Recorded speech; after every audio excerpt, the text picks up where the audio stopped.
Tattooed Chef, my biggest failure by far, and they recently had some unappetizing earnings, and they had some red flags sprinkled in there, but also some hope.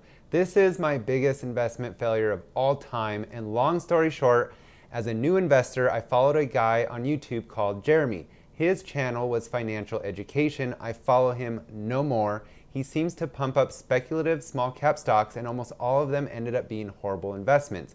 And lots of people have lost a lot of money following him. In fact, I've had a few people reach out to me very depressed as they lost a lot of money because they also listened to him. So I was one that blindly bought into Tattooed Chef, and as he promoted it, and he promoted it as one that will make you rich, and he seemed like it was a guarantee. He was a sweet talker.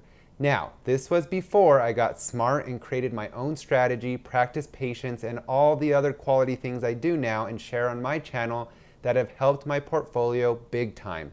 That's why I say my channel may not be sexy, but it's going to share quality investing advice, opinions, viewpoints that are proven, and to put my money where my mouth is, I share my portfolio performance with every single video. So be sure to subscribe and follow our journey to wealth. This is an investing family on my channel. So Tattooed Chef is now my biggest failure, and a lesson for you all out there to do your own research, come up with your own strategy, practice patience, and never fall for someone that is guaranteeing a stock's performance. No one can predict the market. So Tattooed Chef, for those of you that don't know, it's a plant-based food company. And actually they do have some pretty tasty meals. I've tried a few, some I did not like though. But their stock has crashed recently and is down 93+% from when it went public. It was once at a high of $28 per share and is now in the 60-cent per share range. Yes, you heard that right, 60 cents. I'm going to share some unappetizing bad things about this stock, followed by some hopeful things about Tattooed Chef. And then at the end, I will reveal my large loss in Tattooed Chef by looking at my portfolio, along with something I recently did that may be a very bad thing or turn out to be a great thing. So be sure to hear it all and stay till the end. Now let's start with the unappetizing part first. With their recent earnings, their earning per share came in virtually flat, but a slight miss at negative 0.28%. It was their revenue that was a big miss at minus 9.3%. They were expecting 65.18 million and they came in at 59.09 million. So revenue declined from Q1 of 2022 by 12.7%, and they noted that was primarily due to one customer reducing their branded products. They're not carrying as much of that anymore, that's where they make the most money, is on those branded products. So now I want to compare Q1 of 2022, which was last year, and then versus this quarter of 2023, first quarter of both years. So gross loss in Q1 of 23 was negative 4.1 million versus a gross profit last year in Q1 of 2022 of 4.1 million. So they literally flipped that number upside down. Now net loss in Q1 of 2023 was 19 million or negative 23 cents per share versus net loss of 20.2 million or negative 25 cents per share in Q1 of 2022. So a slight improvement. These losses still occurred despite lowering their operating expenses by a very healthy 37%. That is great to see, from 23.3 million down to 14.7 million. Though losses still occurred, these losses are narrowing despite the revenue plunge. So management did blame inflationary pressures. So virtually the cost of everything is going up for this company. Now Tattooed Chef did miss their quarterly report deadline as established by the SEC and said they need to start raising capital soon. So this was kind of the red flag part for me. When you miss earnings, they've had some trouble before where they keep pushing out their earnings report and then they miss it. I don't like to see that. What is going on over there that you can't get things together and get your financials in on time to report? So as I mentioned, they also want to start raising capital through debt or by diluting shareholders by issuing more shares of its stock. So when a company issues more shares, that means we own less of the company, where when they do share buybacks, that means we own more of the company because there's less shares out there outstanding. So debt is expensive now with the high interest rates, so it's not a great time to do this, but their backs are up against the wall and they kind of have to. Some other unappetizing things I see are competition.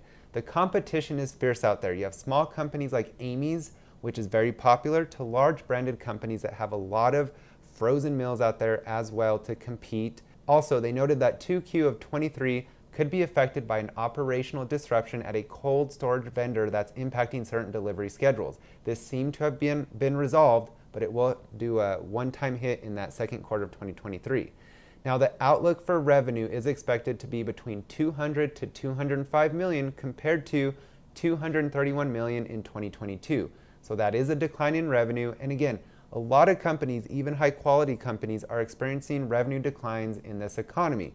But with a small company that should be focused and producing lots of growth in an industry they're very bullish in the plant-based food market, to see this revenue decline isn't the best of things. Now let's move from the unappetizing part to the hope part, the reason why I have not sold. Now, CEO Sam Galletti said that Tattooed Chef is focusing now on profitability over growth.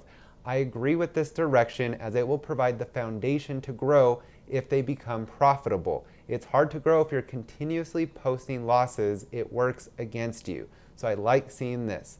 Now they're expecting to achieve cost savings of up to 40 plus million in 2023, and they expect to reach break-even adjusted EBITDA and become cash flow neutral during the third quarter of 2024. And yes, that's about a year and a half out, but the fact that they're forecasting this is good, and maybe after that they can become cash positive, which would be extremely good news for this stock and send it up. Now, cost savings, reducing those operational expenses by that 37%, were attributable to a reduction in marketing, automation savings, which includes reduction in labor and reduction in promotional programs. So again, they are focusing on automation, which I think is the most important part because that's reduction in your cost, your time, and your employee count. This all greatly helps. They are also expecting gross margins to improve on sequential quarterly basis during 2023, which is a great sign to see. And Tattooed Chef CEO stated that the Tattooed Chef team are committed to seeing these goals, expectations through. This is a family-owned business, so I think they are going to do everything they can to save it.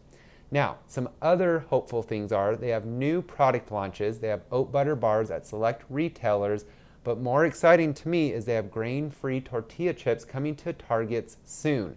Chips are promising as they will produce better margins and profits, being that they're outside of the freezer refrigerated aisles. It costs companies more money to keep things cold because the grocery stores are going to charge you more, so your margins will be less, your profits won't be as good as if you're outside those freezer refrigerated aisles. So the chips are promising. The other thing that is hopeful to me, I like to think of the word convenience. This world has less home cooks now due to the hustle and bustle of society.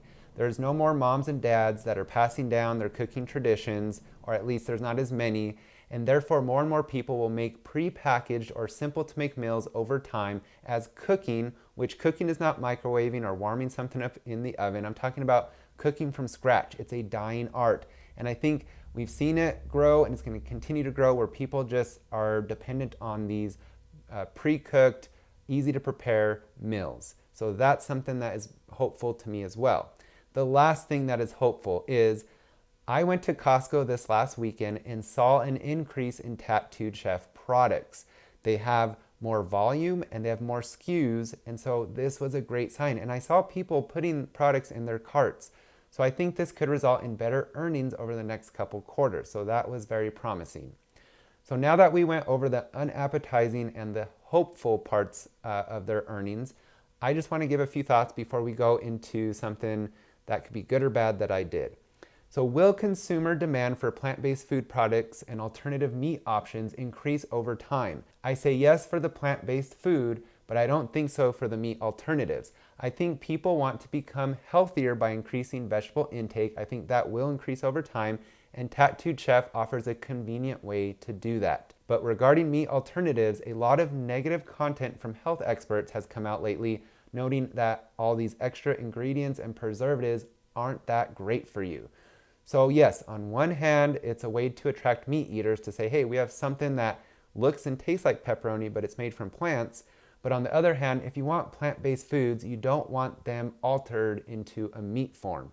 Over time, people will see this as unhealthy and meat alternatives are losing popularity. It was once a very promising part of the industry, but look at Beyond Meat, look at just those in general, and they're not doing well.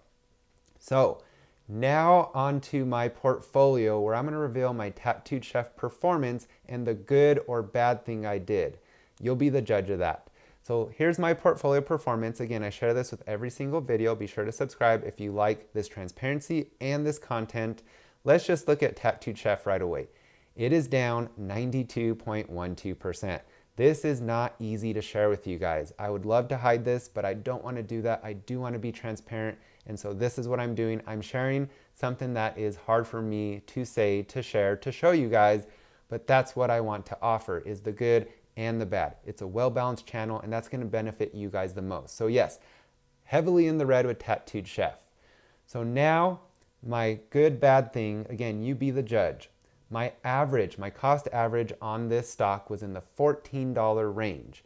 Again, it is now in the 60-cent range. So what I did is I bought more shares of Tattooed Chef. Yes, I bought more.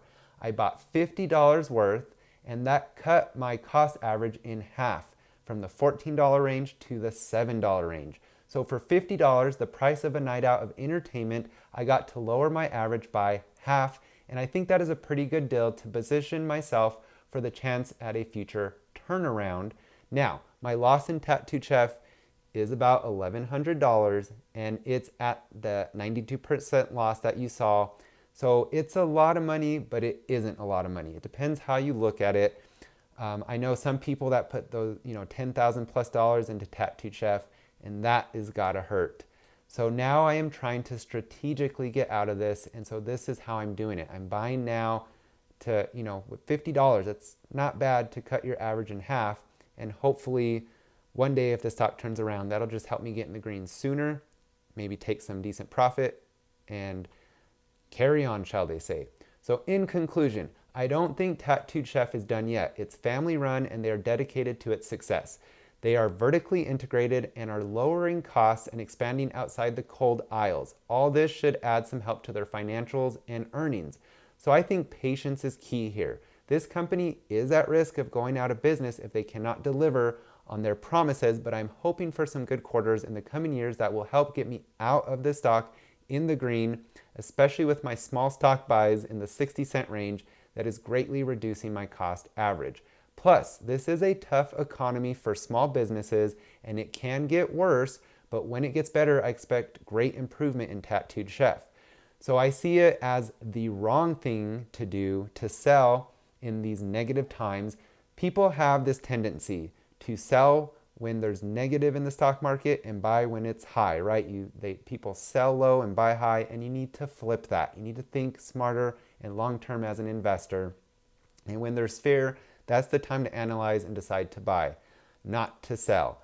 So I think patience is key for me. And again, I put $50 in and it cut my average in half. So I see that as hopefully good should I get out later. I'm already at a big loss, so I'm not expecting to, I'm expecting this could go to zero, shall we say. But for 50 bucks, if I can cut that in half and maybe get out in the green someday, if it does shoot back up, great. So let me know if I'm making a bad decision by holding on and averaging down with Tattooed Chef, or am I making a smart move to hold on to Tattooed Chef to get out later on at a better point and be able to deploy that capital somewhere better. I really appreciate your time today. I hope this was a good video to show, one of my failures, one of my negatives. It's something a lot of people will not share. It's hard to share, but I'm doing it for you guys, so I appreciate it. Be sure to subscribe, and we'll see you next time on Mark Arnold's Finance.